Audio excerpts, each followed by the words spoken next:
Doctor Luis Fernando Rosas, vino ya motilado. Hombre, sí, doctor William, pasé por Neira y por Salamina y me hice peluquear. Peluquear. Bueno, Sí. me cuenta Rodrigo Lara, hijo, me cuenta lo siguiente, que José Fernando Galán es el Rodolfo Hernández de la política en Bogotá. ¿Verdad? Eso dice Rodrigo. Pues yo estoy de acuerdo con Rodrigo.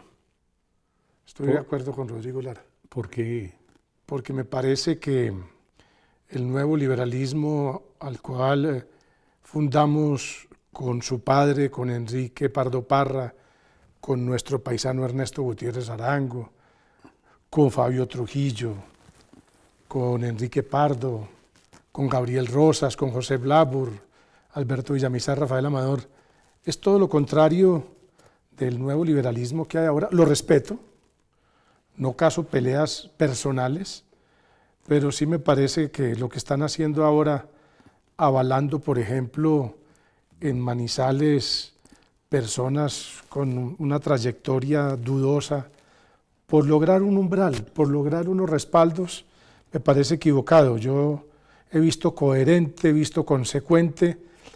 Alguien que me visitaba en estos días, que me invitaba a, usted sabe, la autoridad política que tengo en Bogotá, a respaldar a Rodrigo Lara.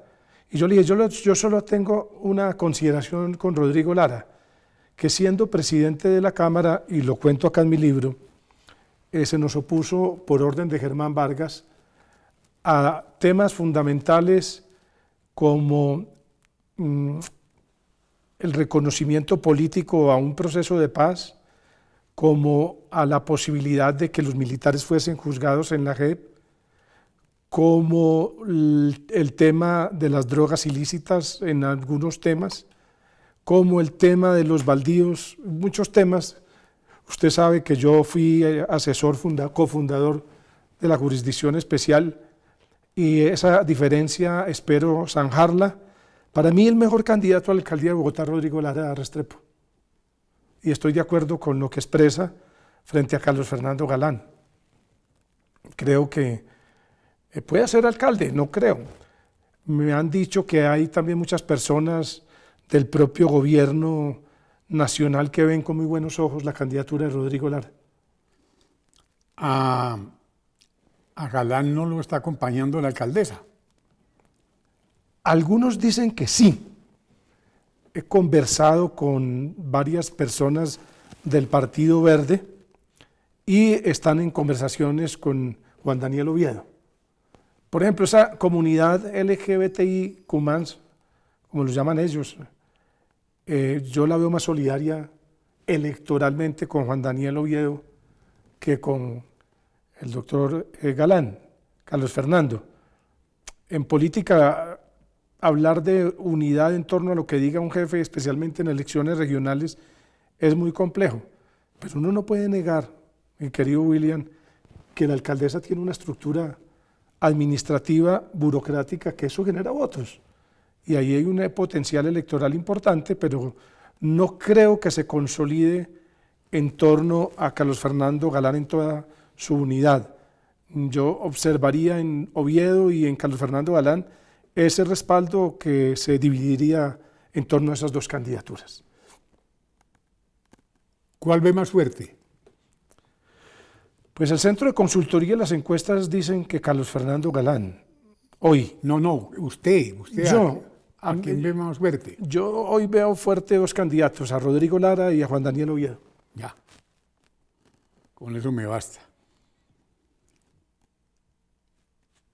El hecho de que comparen al señor Rodolfo Hernández con Carlos Fernando Galanes. Sí, Carlos Fernando, sí. ¿Qué le parece? Pues hombre, usted no me haga reír, hombre, porque es que... ¿Por qué? Porque si ha habido un fracaso en política ha sido Rodolfo Hernández. Yo no he visto un candidato que por tan inmaduro, tan ignorante políticamente, haya votado la presidencia de la República. Por ejemplo, ¿cómo es posible que haya dicho lo de la Virgen en pleno proceso? Yo tenía una tía en Aguadas que iba a votar por él. ¿Quién vota por él? Una Y dijo, persona no, así. después de lo que dijo la Virgen, no, dijo, no. No. Y terminó, yo voto por Petro. No me gusta, pero voto por Petro, que es un hombre más preparado. Claro, Petro es un estadista. Petro, yo lo conozco y yo respaldo este gobierno, pero lo del doctor Hernández me parece que es un irresponsable y es una irresponsabilidad de la democracia buscar esas salidas tan poco serias y tan indignas para la cultura política de Colombia. Hábleme de su libro. Hombre, ha sido un éxito, mi querido William. No, pero antes de que me hable de su libro, que usted tuvo un sueño o una pesadilla, yo no sé, o que algo le pasó, que a usted lo nombraron ministro del Interior. Hombre, sí, yo escribí una columna Sí, que yo sería el mejor ministro del Interior del metaverso. ya. Porque pues hasta el momento no puedo. Usted sabe que tuve una persecución política que ha generado el éxito de este libro y de toda la comunidad nacional e internacional, que está pronto a solucionarse. Y viendo yo el mal manejo que tiene el actual ministro del Interior, puede que tenga razón, pero hay cosas que no se deben decir a 2 meses de elecciones. ¿Y en qué puede tener razón?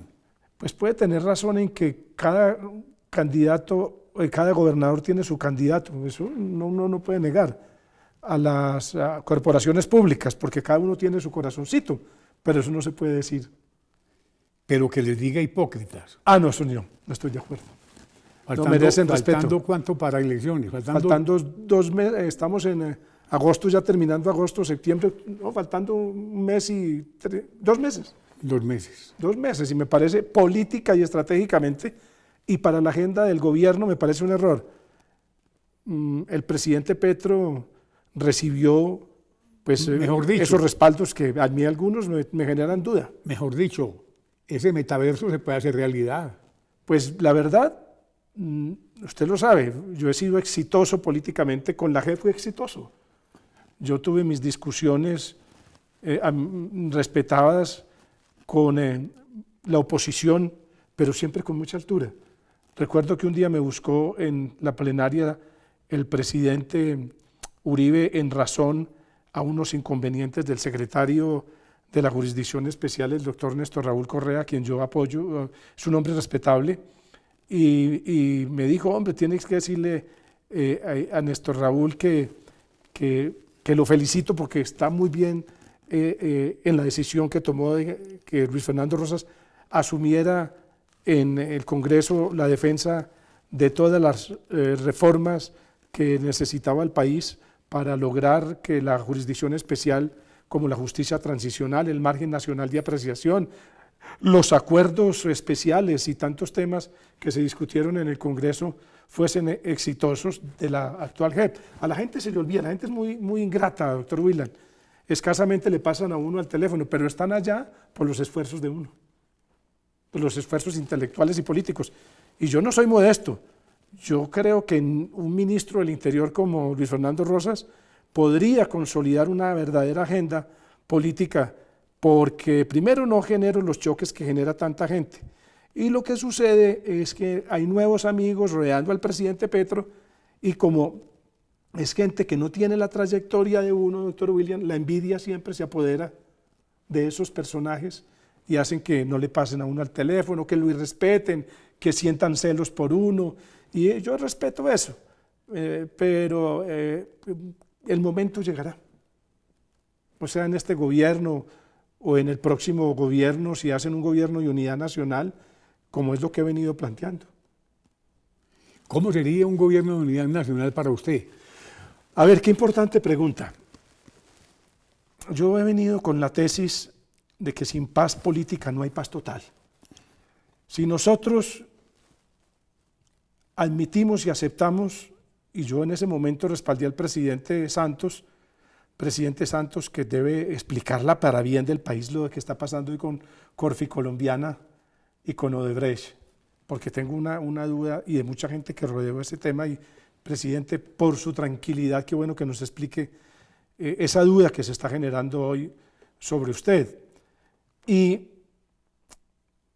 la verdad es que he venido conversando con muchos actores. Yo le pongo un claro ejemplo. No entiendo este gobierno cómo ha olvidado un caso como el de Marcelo Torres, que escribió una columna, yo tal vez se la envié a mi querido William y a muchos, donde Marcelo Torres, usted sabe que fue fundador del MOIR con Francisco Mosquera, Movimiento Obrero Independiente Revolucionario, del que han surgido muchísimos líderes de izquierda y derecha. Creo que hasta José Obdulio Gaviria, que está hoy surgió en el MOIR, con todos los personajes que hicieron parte, que provenían de la izquierda hacia el centro democrático, hacia el Partido Liberal, a otras tendencias políticas. Y ese es un caso. ¿Por qué no perdonarlo? Cuando es un tema, él se enfrentó a las mafias de la Gata, el fiscal de la Gata, el contralor de la Gata, Bolívar cooptado por las mafias políticas y perseguido. Entonces montan unos falsos positivos. Y hoy está un hombre de esa dimensión presidenciable, porque fue candidato presidencial y senador y alcalde de Magangué, sufriendo su propio tema. Temas como el de Ricaute Lozada, el de Saulo Arboleda, el de Andrés Felipe Arias, el de muchos uribistas, el de David Turbay. Tanta gente que se puede ser rescatada para la democracia. Estamos perdonando al ELN, estamos hablando con Iván Mordisco. ¿Cómo no van a hablar con los actores políticos que en muchas regiones de Colombia fueron los inspiradores de los procesos del paramilitarismo? Un hombre de la calidad humana sufrió una persecución como Mauricio Pimiento. Debe ser perdonado. Entonces, esa ley de punto final debe ser analizada. ¿Qué se hizo Mauricio Pimiento? No volví a saber de él. Yo tampoco. No volví a saber, un hombre muy querido. No volví se casó con una señora maestre. Creo que estuvo en Chile, no sé si está viviendo en Chile o en el Cesar. Cecilia López estuvo enamoradísima de él por su pinta. Y personas como esa. Mire, conversé con el presidente Uribe. Cuente a ver. En torno a mi propuesta, he conversado con Andrés Felipe Arias, porque en mi corazón no existe el odio. Pero a ver, ¿en qué consiste su propuesta? Entonces, ¿mi propuesta cuál es? La ley 2272 del 2019, que planteó unas favorabilidades para los grupos residuales, para el ELN, para las FARC, debe ser motivo de revisión o de un nuevo adenda para que los actores políticos de Colombia entren en un acuerdo nacional. Y en ese acuerdo nacional yo le hago una propuesta al presidente Petro, haga un gabinete nacional. Y yo le propongo ya un nombre de ministro del Interior, Juan Lozano Ramírez. Hay que hacerlo con todos. ¿O usted? Luis Fernando Rosas, recuperando sus derechos. Por ejemplo, creo que el alto comisionado hoy le ha faltado la visión de entender este momento en un gran acuerdo nacional. Y ese acuerdo nacional debe llevarnos ¿a qué? A una ley de punto final. Yo hablé con el presidente Samper hace 4 días. Yo he venido hablando con todos, con José Gregorio Hernández. ¿Qué le dijo el presidente Samper? Me dijo que me felicitaba por la lealtad que yo he tenido con los temas de paz y que pensara en unos subrogados penales para todas las personas perseguidas, aún personas que han tenido diferencias con él, lo vi con una altura inmensa. Y me dijo Luis Fernando, piensen en unos subrogados y hagan una propuesta desde la sociedad civil, no desde el gobierno. Entonces lo vamos a hacer con una periodista muy reconocida y con un sacerdote muy reconocido, una periodista que ha trabajado el conflicto. ¿Cuál es? No le puedo decir porque está pidiendo autorización a su medio internacional, entonces sí. ¿Y el sacerdote? Y el sacerdote es un sacerdote muy vinculado a la Iglesia Católica y a los procesos de paz. Disculpe que no le pueda decir porque me pidieron, por los celos que esto genera y las envidias, entonces tengo que reservarme esos nombres, pero vamos a producir un documento nacional en su momento, haciéndole unas propuestas al país y planteando que esa ley 2272 de la paz total no es solamente del Congreso, la paz total es de los colombianos. Y ahí debe estar Álvaro Uribe Vélez, porque si no está Álvaro Uribe Vélez, tengo inmensas diferencias con él y con el odio de muchas personas del Centro Democrático. Acuérdese, doctor William, usted fue autor y actor fundamental de esta obra Yo hablo de su señoría, porque es que usted buscó la paz con Uribe. Y yo tengo que recordarlo hoy 1000 y 1000 veces. Uno, estuvimos en el Hotel Avitel con el actual canciller. El Dorado, sí. Exacto. No, en el Avitel fue con usted. Yo estuve afuera. En el Avitel fue usted, el doctor Vélez, el canciller y William Calderón. Y usted fue tan visionario. Sí, señor. Que usted le dijo al presidente Uribe, métase a La Paz para que no lo jodan. Y luego en el hotel Movish, perdónenme, invitados a la Junta de Parlamentarios del Centro Democrático, con el actual canciller, fuimos, yo he sido testigo de todo esto, y hablamos con Uribe, le dijimos al presidente Uribe, ahí le tenemos una avioneta, camine hombre, no, usted lo van a joder. Pero ese enfrentamiento entre Juan Manuel Santos y Álvaro Uribe ha hecho que esa polarización y haber perdido el plebiscito por escaso margen, pues nos llevó a una confrontación y miren los resultados que hoy tiene la política colombiana. Si el presidente Uribe hubiese entendido eso, lamentablemente nunca esos personajes del odio que militan ahí en el interior lo entendieron y que han sacrificado todas estas invitaciones. Entonces, en conclusión, sin paz política, que no es renunciar a las ideologías, la derecha defiende su derecha, el de izquierda defiende su izquierda, el católico defiende lo católico, el ateo, pues que siga siendo ateo. Aquí no se le está negando a nadie, mi querido William, que renuncie a su ideología y a su pensamiento, pero esa paz política debe ir en un gran acuerdo nacional y un gabinete de peso, porque tengo que decirle al presidente Petro, hay unos ministros que no tienen peso, son amigos del presidente, valiosos, pero se ha venido demostrando, les falta movilidad política, les falta conocimiento de la historia, les falta estatura,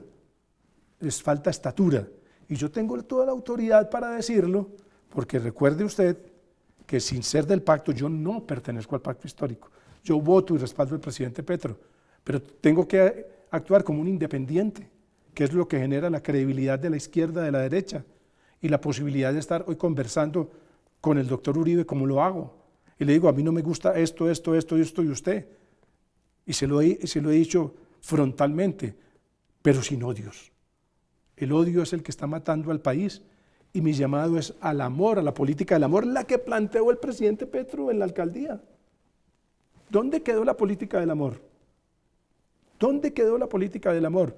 Lo de Nicolás Petro, que lo defina la justicia. Lo de Laura Sarabia, que lo defina la justicia. Son otros escenarios, pero sin paz política, doctor William, sin paz política, no existirá futuro, no existirá el éxito de la paz total. Y esa paz total hay que hacerla con los adversarios y hay que invitarlos a hacer un gabinete de unidad nacional después de elecciones. Hacer una invitación de esta en época electoral donde todo el mundo se está polarizando por el odio. Eso es muy complejo. Pero esa es mi invitación. Un proyecto de ley, que ya lo tengo elaborado, ya tengo el proyecto de ley, o estudiando las facultades extraordinarias que tiene el presidente de la República para la posibilidad de amnistiar o de perdonar. Le pongo un claro ejemplo. El presidente Trump, antes de salir, le dijo a su vicepresidente que si él se retiraba unos meses antes, se podría acudir a la figura de la enmienda constitucional que la propia Constitución de los Estados Unidos establece, que es el perdón presidencial. Y ese perdón presidencial, si lo hubiesen utilizado políticamente, lo que pasa es que cometieron el error de tomarse el Capitolio. Si no se hubiese tomado el Capitolio y recurren a la enmienda de la Constitución, que creo que es el artículo 5 de la enmienda de los Estados Unidos, el vicepresidente hubiese perdonado a Trump y no tendría hoy los problemas que Trump tiene. Ya. Pero es el único país del mundo donde así el presidente Trump esté encanado, puede ser presidente de la República. Muy bien, de todas maneras, le quedo altamente agradecido. Gracias, doctor William. Muchas gracias. Y yo quiero invitar al presidente Petro para que revise muy bien la posibilidad de que esa paz política se logre, para que convoquemos a todos los actores políticos, sociales y económicos, donde los actores religiosos, económicos, gremiales, deben tener su presencia. O si no se logra esto, la única salida, porque creo que el gran problema hoy por encima de la política es la justicia. Una justicia que está persiguiendo sin argumentos, para izquierda y para derecha, está disparando para todo lado. Hacer una asamblea, ojo, constitucional, que es diferente a una asamblea constituyente. Y una asamblea constitucional puede ser sin revocatoria del mandato, con un solo tema específico: la reforma a la justicia. Muy bien.